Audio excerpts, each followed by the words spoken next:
सचमुच ये प्रश्न अपने आप को पूछना चाहिए कि हमारा बुद्धि योग किससे है। क्योंकि बाबा आज कहते कि सारा मदार जो है वो बुद्धि योग पर है। हम बाबा से बुद्धि योग लगाते हैं, योग लगाने का पुरुषार्थ करते हैं, अभ्यास करते हैं, वो भी नंबरवार है ना। अभ्यास भी नंबरवार है। ऐसे भी बच्चे हैं जो अभ्यास भी नहीं करते है ना। मेजॉरिटी ऐसे होते हैं जो अभ्यास भी नहीं करते, लेकिन जो करते हैं उसमें भी नंबरवार होते हैं। अब ये तो हुई हम अभ्यास कर रहे हैं, पुरुषार्थ कर रहे हैं, वो बात। लेकिन हमारा बुद्धि योग नेचुरल किससे लगा हुआ है? क्योंकि यहाँ तो चलो हम मेहनत कर रहे हैं, लेकिन हमारा बुद्धि योग नेचुरल किससे लगा हुआ है?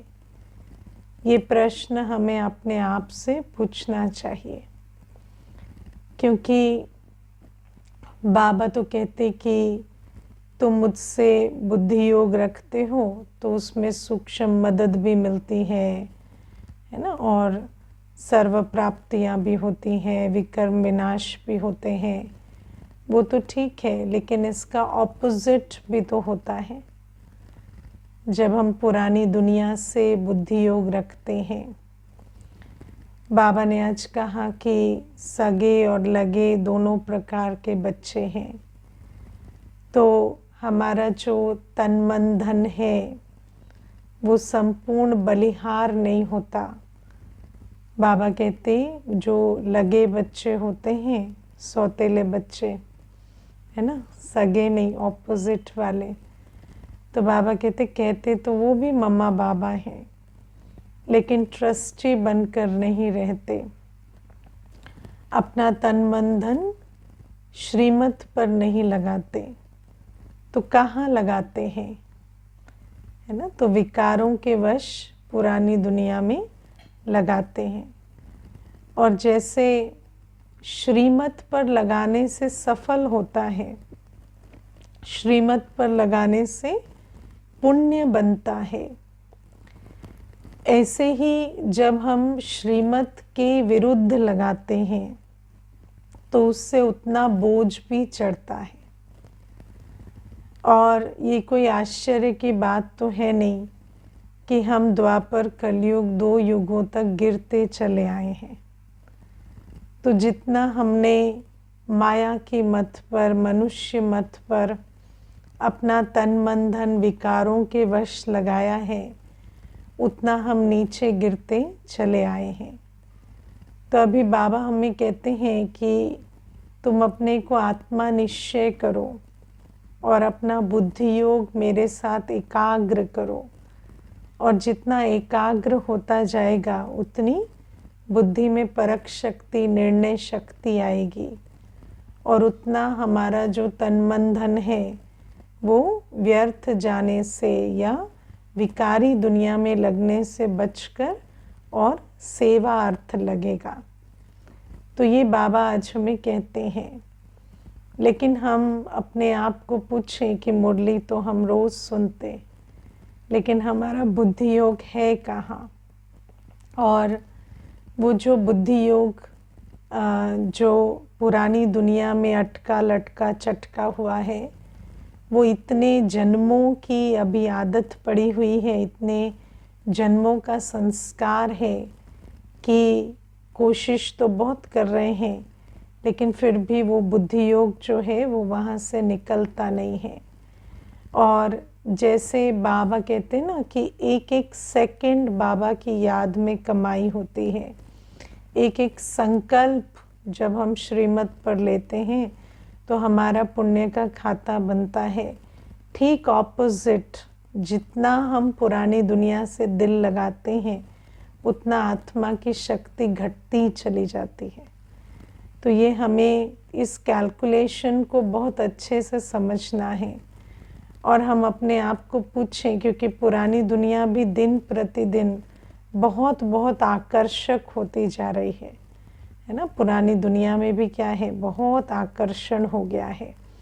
तो वो जो पुरानी दुनिया का आकर्षण है, आजकल तो आप देखो सारी दुनिया, आजकल तो फ़ोन पर कितनी चीज़ें, आजकल एक से एक जो दृश्य और हर चीज़ देखने को लुभाने वाली और आकर्षण करने वाली, साउंड क्या, साइट क्या, इतनी सारी चीज़ें आ गई हैं। तो बाबा कहते तुम जितनी देर बुद्धि योग वहाँ लगा कर रखते हो, उतनी देर आत्मा के अंदर जो है वो ताकत घटती जाती है। क्योंकि जैसे बाबा जैसे एक में ज्ञान का सागर है, प्यार का सागर है, सर्वशक्तिवान है ना। तो एक बाबा को याद करने से जैसे सब कुछ इकट्ठे मिलता है, जैसे आत्मा में ताकत भर जाती है। बुद्धि का योग बाबा से जुटते ही बस 2 मिनट ही यदि बुद्धि को मोड़ा बाबा की तरफ, तो जैसे झोली भरने लगती है।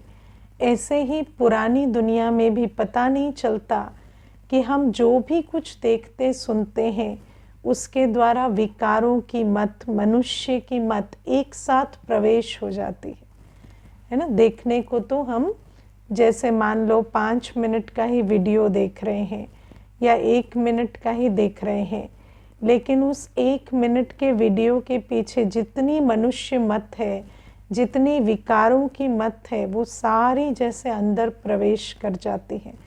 और 63 जन्मों के जो आत्मा के विकृत संस्कार हैं वो जागृत हो जाते हैं, और आत्मा के अंदर जैसे जो दैवी संस्कार हैं या वो जो गुणों के संस्कार हैं जो बाबा जागृत करना चाहते हैं, वो तो थोड़े सुप्त पड़े हैं। तो बाबा के साथ या बुद्धि योग लगाकर बैठते भी हैं तो 5-10 मिनट लगता है उन संस्कारों को इमर्ज होने में। लेकिन कलयुगी संस्कार तो हमारे इतने पक्के हैं कि जैसे एकदम ऊपर ऊपर ही हैं। तो जैसे ही कुछ कलयुगी देखते सुनते, किसी को भी याद करते, तो वो जो संस्कार है वो एकदम से जागृत हो जाता। मुझे एक बहन अभी पीछे कह रही थी, यूथ है, यंग है, मुझे कहती कि मेरी किसी से दिल लगी हुई थी, फिर उन्होंने मुझे एकदम से जैसे ना दूध में से मक्खी जैसे निकाल के फेंक दिया, झटक दिया, और उसके बाद से मैं पूरी डिप्रेशन में चली गई। एंग्जाइटी की दवाइयाँ खाती हूँ, मुझे बहुत तकलीफ़ है। तो मैंने उनको कहा आपने क्या किया उसके लिए, जो आपकी अवस्था हुई उसके लिए आपने क्या क्या मेहनत की। तो कहते मैंने बहुत बिज़ी रखने की अपने आप को कोशिश की, लेकिन मैं बिज़ी होती और फिर जैसे ही 2 मिनट भी मिलते तो मेरा याद की तार वहीं जुड़ जाती, और वो 2 मिनट में ही जैसे मैं पिछले 4 घंटे से जो मेहनत कर रही थी वो पानी में मिल जाती। या मानो रात को सोने गई और फिर वो याद आ जाती, तो फिर पूरी रात जैसे 2 घंटे 4 घंटे ऐसे ही बेड पे पड़े पड़े रोना आता, दुख होता, धोखे की अनुभव होता और बहुत कष्ट होता, लेकिन समझ ही नहीं आता क्या करें। तो आप सोचो कि जो कलयुगी संस्कार हैं, दुख के, क्रोध के, भय के, पीड़ा के, वो तो एकदम जैसे ऊपर ऊपर है, या विकार के, काम विकार के, या और कोई आकर्षण के। तो बाबा कहते हैं ये सारे संस्कार जैसे इतने प्रबल आत्मा के अंदर हैं कि जैसे ही आत्मा की बुद्धि की तार जुड़ती पुरानी दुनिया से, हम कोई भी पुरानी दुनिया का दृश्य देखते हैं, अब मानो हम देखने को तो दूसरे की कहानी देख रहे हैं, दूसरे का कुछ देख रहे हैं, लेकिन उससे ट्रिगर क्या हो रहा है, अपने अंदर की मेमोरीज, अपने अंदर का संस्कार, और वो जो सारा ट्रिगर हो रहा है वो काम कर रहा है। तो हमें अपने आप से पूछना है कि बाबा तो कहते कि तन, मन और धन, अभी तक तो सिर्फ मन की बात कर रहे हैं, तो ये जो तन, मन और धन है, ये जो पुरानी दुनिया में लगता चला जा रहा है, और सिर्फ क्यों, क्योंकि हमारी दिल बाबा के साथ नहीं है। अभी भी मैं कई बार ऐसा सोचती हूँ कि ब्राह्मण बन जाते हैं, कोशिश भी करते हैं, नेमीनाथ भी बनते हैं, ऐसा भी नहीं कि नियमों का पालन नहीं करते हैं ना, नियमों का भी पालन करते हैं, अमृत वेला भी करते हैं, मुरली भी करते हैं, सब कुछ करते हैं, लेकिन हमारी दिल कहाँ है? क्या दिल बाबा के साथ है? वो बड़ा प्रश्न है। क्योंकि कई बार सब कुछ कर रहे हैं पर दिल जो है, या बुद्धि योग कहो या दिल कहो, बात एक ही है। दिल अगर पुरानी दुनिया में लगी हुई है तो फिर वो जो तन मन धन है वो पुरानी दुनिया में ही जाता है। भले चार्ट में गिन गिन के 2 सेकंड 5 सेकंड ऐड कर करके कुछ ना कुछ चार्ट लिख देते हैं, लेकिन वो जो खाता है वो पुरानी दुनिया में ही बनता रहता है। इसीलिए बाबा कहते फिर क्या होता, जैसे सगे बच्चे भी हैं जो ऊपर से आज लगता है कि हाँ ये तो बाबा के पक्के बच्चे हैं ना, ऐसे कई बच्चे हम लोग भी लिस्ट निकालते हैं ना कि अच्छा ये बच्चे जो हैं ये पक्के बच्चे हैं, अच्छे बच्चे हैं बाबा के, चाहे मुरली करो या मुरली की बात कहो या अमृत वेला भी इनको रोज़ हम देखते हैं या सेवाएं भी करते हैं, तो हाँ ऐसे पक्के बच्चे नज़र आते हैं। लेकिन बाबा कहते ये जो पक्के बच्चे भी हैं ये कब गिर पड़ते पता नहीं चलता है ना। जो कच्चे हैं वो तो गिरते ही रहते हैं, वो अलग चीज़ है। पक्के वाले भी कब गिर जाते पता नहीं पड़ता। क्यों? क्योंकि बात सारी है बुद्धि योग की, है ना, बात सारी है हमारी दिल कहाँ लगी हुई है उसकी। और अगर बाबा के साथ प्यार का अनुभव नहीं है, अगर डीप आत्मा को रियलाइजेशन नहीं है कि मैं आत्मा हूँ और मेरा सर्व संबंधी एक बाबा है, अगर आत्मा को उसका रस नहीं बैठा है तो फिर क्या होता कि कहीं ना कहीं वो जो दिल है वो पुरानी दुनिया की तरफ जाती रहती है। और बाबा कहते और जब हमारा तन मन धन पुरानी दुनिया में लगता रहता है तो क्या होता है, हाँ धीरे धीरे गिरते रहते हैं ना, माया गिराती रहती है। क्योंकि जहाँ दिल लगी है वहाँ तो डोर बंधी हुई है ना, वो खींचेंगे तो गिरेंगे ही गिरेंगे। तो वो तो एकदम से जैसे फंसे पड़े रहते हैं पुरानी दुनिया में। और भले ही है ना कहेंगे कि सब कुछ ठीक है, देखो एक अभी पीछे एक भाई आया तो वो कोई स्पोर्ट्स खेलता है, तो उसका स्पोर्ट्स थोड़ा जोखिम वाला स्पोर्ट्स है ना। तो उसको मैंने कहा कि आपको भी किसी बात से अस्थिरता होती है या थोड़ा कभी अशांत होता है मन, तो कहते मेरे सामने सामने मैंने शरीर छोड़ते अनेकों को देखा है।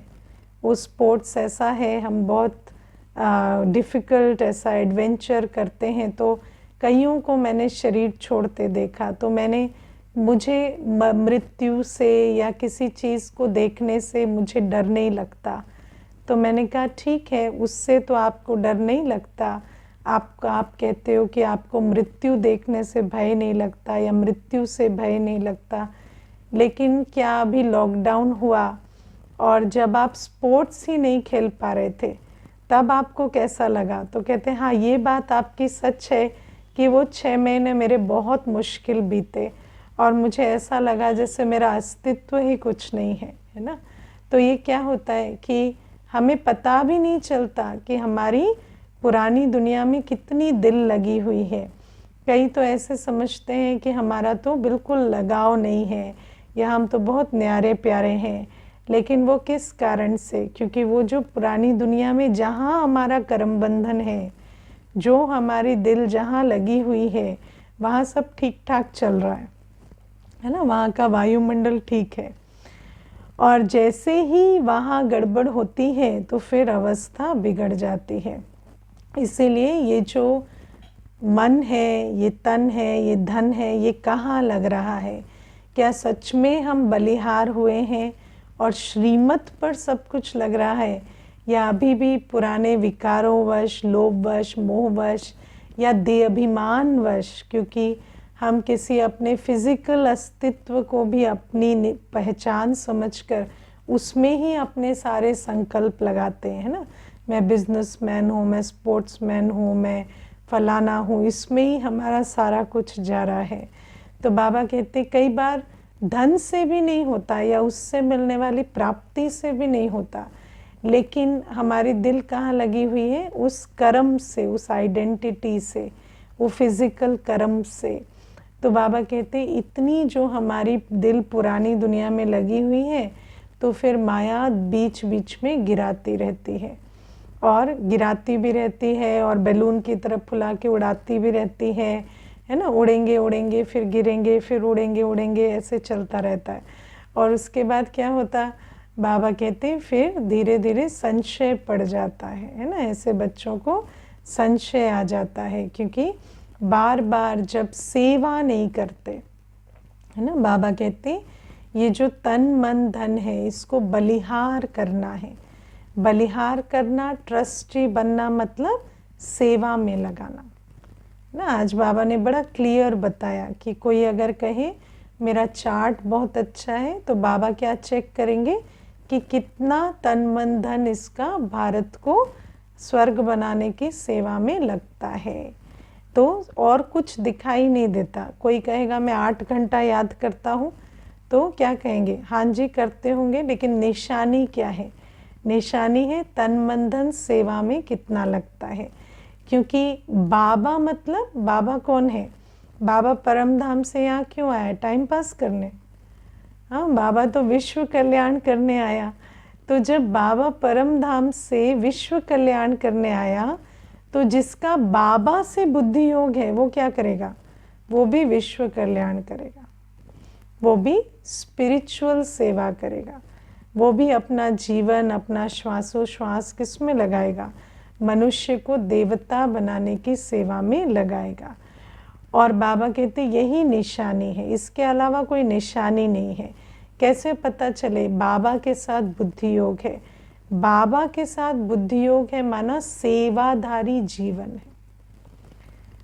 अगर बुद्धि योग बाबा के साथ है तो जीवन सेवाधारी की होगी, और अगर जीवन सेवाधारी की नहीं है तो इसका मतलब बुद्धि योग उनके साथ है जहाँ तन मन धन लग रहा है। और फिर अगर पतित दुनिया में ही लग रहा है तो नेचुरल है, वहाँ तो माया हमें गिराएगी। और फिर बाबा कहते हैं उन बच्चों को संशय भी पड़ता है, क्योंकि पुण्य का खाता जमा नहीं होता ना, तो माया के बादल कभी कभी मंडराएंगे बुद्धि पर, और फिर कई बार संशय बुद्धि भी हो जाएंगे। तो वो जो निश्चय जो एक रस होना चाहिए, उसके लिए भी हमें बहुत दुआओं का खाता चाहिए, है ना, वरना माया कहीं ना कहीं इंटरफियर करने लगती है। तो ये सारी बातें आज बाबा हमें समझाते हैं। और बाबा हमें आज कहते हैं हमें स्वयं से स्वयं बात करनी चाहिए कि जो भी हमें द्वापर युग से लौकिक पिता से वर्षा मिला, वो हमें दुख का ही मिला या नरक का ही मिला। और जो हमें भक्ति में हमने जो भी सीखा वो अंधश्रद्धा है। आप मानते हैं कि लौकिक पिता से जो भी कुछ वर्षे में मिला वो नरक का ही वर्षा मिला? हाँ, क्योंकि लौकिक पिता से हमें सिर्फ धन नहीं मिलता, लौकिक पिता से हमें सब कुछ मिलता है। जैसे परम पिता हमें आज्ञा देते हैं ना, ऐसे लौकिक पिता भी हमें हर चीज़ सिखाते हैं। और वो जो हम लौकिक पिता से सीखते हैं, धन तो है ही, पतित दुनिया का धन तो दुख देता ही है, लेकिन लौकिक पिता से भी हम जो पालना लेते हैं, जो भी हम जीवन शैली सीखते हैं, जो भी हम पर्पस ऑफ लाइफ समझते हैं, लौकिक पिता भी तो बचपन से बताते हैं ना, तुम्हें बच्चे बड़े होकर ये बनना है, ये बनना है, ये करना है, ऐसे रहना है, ऐसे चलना है, ऐसे जीवन जीना है। तो बाबा कहते वो सब कुछ जो भी कुछ हम सीखते हैं वो हमें दुखी ही बनाता है ना। क्योंकि लौकिक पिता भी हमें किस में फंसाते हैं? लोभ में फंसाते हैं, देह अभिमान में फंसाते हैं, है ना। ऐसा नहीं करोगे तो लोग क्या कहेंगे, ऐसा नहीं करेंगे तो अच्छा नहीं लगेगा, ये नहीं हुआ तो कैसे चलेगा। तो बाबा कहते लौकिक पिता भी हमें देह अभिमान में फंसाते हैं, विकारों में फंसाते हैं, लौकिक पिता ही तो बताते हैं कि काम विकार सबसे ज़रूरी है ना, सब कुछ शादी के लिए किया जाता है। तो बाबा कहते हैं ये जो सारा कुछ वर्षे में क्या दे जाते हैं, हमें विकारी जीवन का वर्षा लौकिक पिता से मिलता है।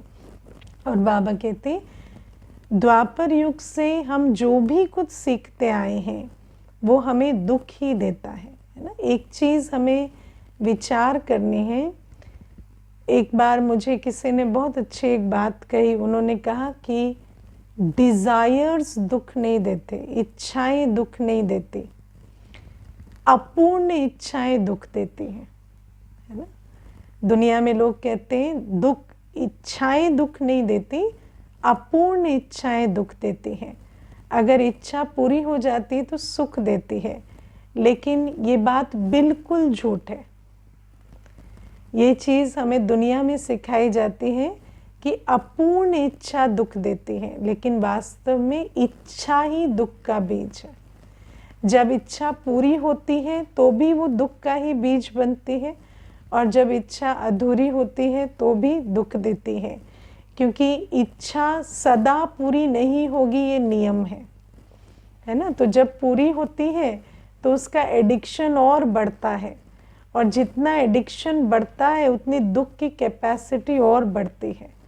इसीलिए जब मनुष्य को ये सिखाया जाता है कि इच्छाएं रखो और इच्छाएं पूरी हो तो वो सुख की बात है, तो ये भी बहुत बड़ा भूल है जो जिस भ्रम में हमें फंसाया जाता है कि अगर इच्छा पूरी हो गई तो सुख की बात है।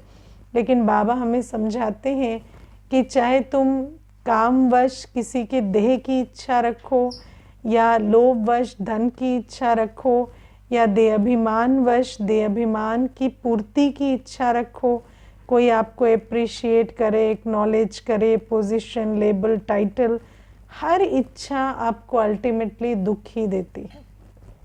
इसलिए बाबा कहते हैं ये जो हमें लौकिक पिता से जो वर्षा मिलता है वो वर्षा हमें पुरानी दुनिया की इच्छाओं में फंसाता है ना। और बाबा कहते हैं ये जो भक्ति भी हेल्प नहीं करती, भक्ति क्या करती है, और ही अंधश्रद्धा में फंसाती है। ये कर्म कांड करेंगे तो इच्छा पूरी हो जाएगी, वो कर्म कांड करेंगे तो इच्छा पूरी हो जाएगी। भक्ति तो यहाँ तक कहती है कि आपने जीवन भर क्या किया उससे फर्क नहीं पड़ता, पर आप कहाँ जलाए गए वो भी कौन, आप नहीं, यू माइनस द बॉडी, है ना। आप तो चले गए और बॉडी जहाँ जलाई गई उस आधार से आपको मुक्ति मिल जाएगी। तो आप सोचो कि भक्ति तो और ही अंधश्रद्धा में फंसा देती है, कि भक्ति तो कहती है कि ये जो आपके कर्म या आपका जो आपकी अवस्था या आत्म अभिमानी स्थिति, ये तो कोई बात ही नहीं है भक्ति में। भक्ति में तो कर्म कांड के आधार से, है ना। मनुष्य जैसे हाथ दिखाकर पूछते हमारा रिश्ता कैसे चलेगा, अरे तुम जैसा चलाओगे वैसा चलेगा। लेकिन नहीं, भक्ति कहती है कि तुम्हारी लाइनें सीधी होंगी, टेढ़ी होंगी, तुम्हारे सितारे ऐसे होंगे वैसे होंगे, या तुम ये यज्ञ तप हवन कराओगे तो तुम्हारे संबंध ठीक हो जाएंगे। तो बाबा कहते हैं भक्ति तो टोटल अंधश्रद्धा से चलती है। तो एक तो विकारी मत भटकाती है, और फिर भक्ति तो उसको और ही जैसे ना तड़का लगा देती है कि भक्ति में तो फिर ये कहते कि ये कर लो तो वो विकारी मत पर चलोगे और वो पूरा हो जाएगा, है ना।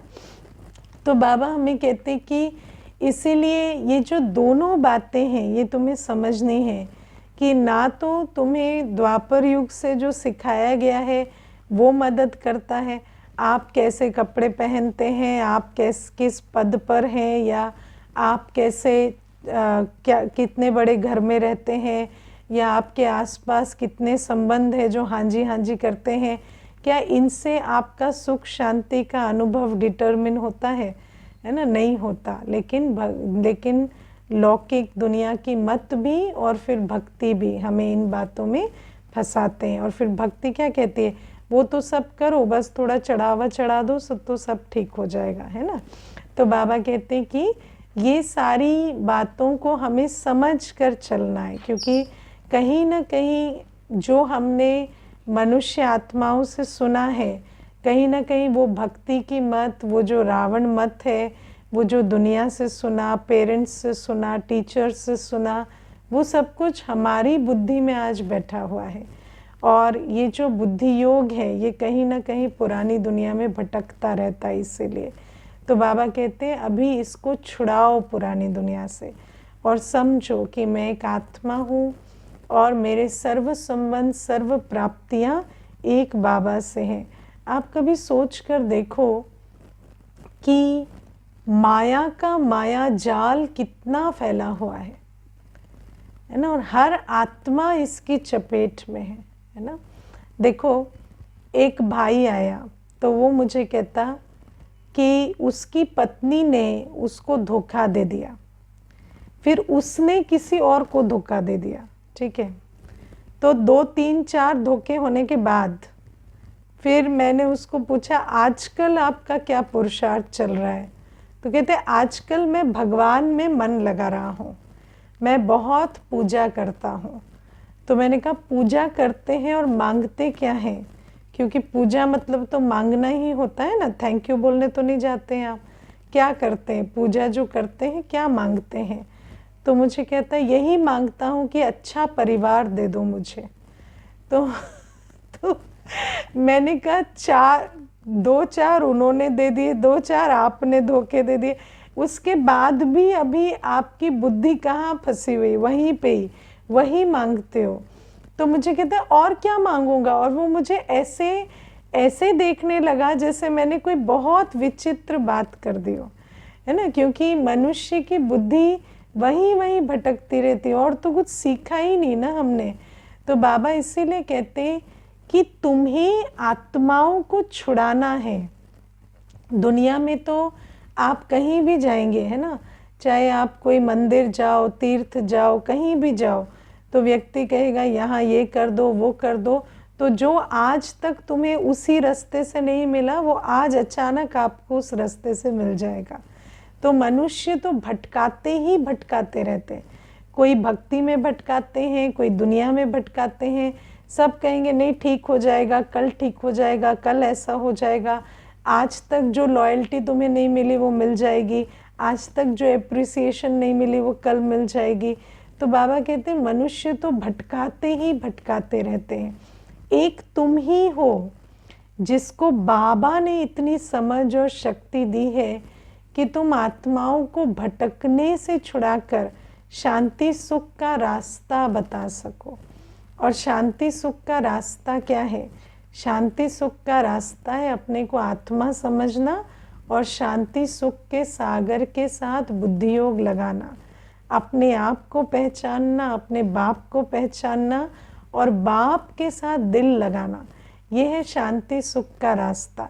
इसीलिए बाबा कहते तुम हो शिव शक्ति सेना, मैं तुम्हारे द्वारा स्वर्ग बनाता हूँ। तो तुम अपना तन मन धन की वैल्यू को पहचानो और तुम अपना सर्वस्व लगाकर पूरा फिलेंथ्रोपिस्ट बनो। बाबा कहते हैं ना आज पूरा फिलेंथ्रोपिस्ट बनना पड़ेगा।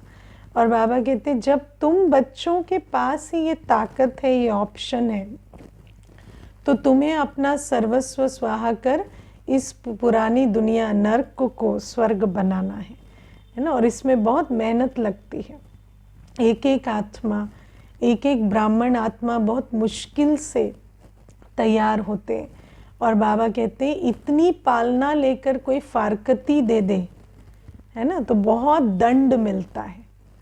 बाबा कहते बहुत दंड, बहुत कड़ी सज़ा का भागी बनता है। क्योंकि मुझे याद है एक भाई था, तो मुझे कहता कि मेरा बेटा बहुत रोता और मुझे कहता कि मेरा बेटा जो है वो IAS क्लियर किया और जब वो उसका रिज़ल्ट जिस दिन निकला उसी दिन वो घर आते समय एक्सीडेंट में मारा गया। तो और कहते कहते मुझे कहता है पहले ही शरीर छोड़ देता तो इतना दुख नहीं होता, है ना। तो मैंने उसको कहा कि ऐसा क्यों कहते हैं आप कि पहले शरीर छोड़ देता तो दुख नहीं होता? तो कहता है मतलब ना इतनी उम्मीद जब कोई बांध देता है ना, हमें तो ऐसा लगा जैसे उसके साथ साथ हमारी ज़िंदगी भी बदल जाएगी और जिस दिन उसका रिज़ल्ट निकला उसी दिन वो शरीर छोड़ दिया। तो मुझे कहता कि इतना दुख मुझे नहीं होता अगर पहले छोड़ दिया होता। तो बाबा कहते इतनी पालना लेकर जब बच्चा उम्मीद का सितारा बन जाता है, लायक बन जाता है, और बाप बच्चे की तरफ देखने लगता है कि हाँ ये मेरा बच्चा राइट हैंड बनेगा, विश्व परिवर्तन करेगा, और तब बच्चा फारकती दे दे, तो बाबा कहते कि ऐसे में तो फिर बहुत कड़ी सज़ा का भागी बनता। क्यों? क्योंकि जैसे सूक्ष्म में श्रीमत पर चलने से मदद मिलती, वरदान मिलते, दुआएं मिलती, ताकत मिलती, ऐसे ही जब हम श्रीमत का रास्ता छोड़ देते हैं तो उसका ऑपोजिट भी हमें मिलता है ना। तो बाबा ये सारी बातें आज हमें समझाते हैं, और मुख्य बात बाबा यही कहते कि बात सारी बुद्धि योग की है, और निरंतर बुद्धि योग हमारा बाबा से लगा रहे। और बुद्धि योग जब हम सुनते हैं ना, तो बुद्धि योग शब्द ऐसा लगता है जैसे बुद्धि कोई इंटेलेक्चुअल चीज़ को के साथ की बात है, लेकिन बाबा कहते नहीं, ये है बात दिल की। दिल है बुद्धि में। जब प्यार होता है ना, बुद्धि योग किससे लगता है? जिससे सर्व संबंधों का अनुभव हो। दुनिया में भी बुद्धि योग किससे लगा होता है? जिससे प्यार होता है ना। भले ही प्यार की समझ नहीं होती तो विकार के साथ ही बुद्धि योग लग जाता है, लेकिन बाबा कहते हैं जब तुम आत्मा पवित्र बनते हो तो तुम्हारे अंदर शुद्ध प्रेम जागृत होता है, और वो शुद्ध प्रेम जब बाबा के साथ गहरा होता है तो वो जो डोर है, वो जो बुद्धि योग है, वो तुम्हें बाबा की श्रीमत पर चलाता है। जैसे दुनिया में भी किसी मनुष्य के कहने पर पूरा चलने के लिए हमें वो लगाव चाहिए ना, वो अटैचमेंट चाहिए। इसीलिए दुनिया में विकारी मत पर चलाने के लिए मनुष्य को अपने अटैचमेंट में बांधता है। ऐसे ही बाबा कहते श्रीमत पर चलने के लिए तुम्हें बाबा के साथ शुद्ध प्रेम चाहिए, और जितनी आत्मा पतित होती है उतना आत्मा के अंदर अटैचमेंट होता है।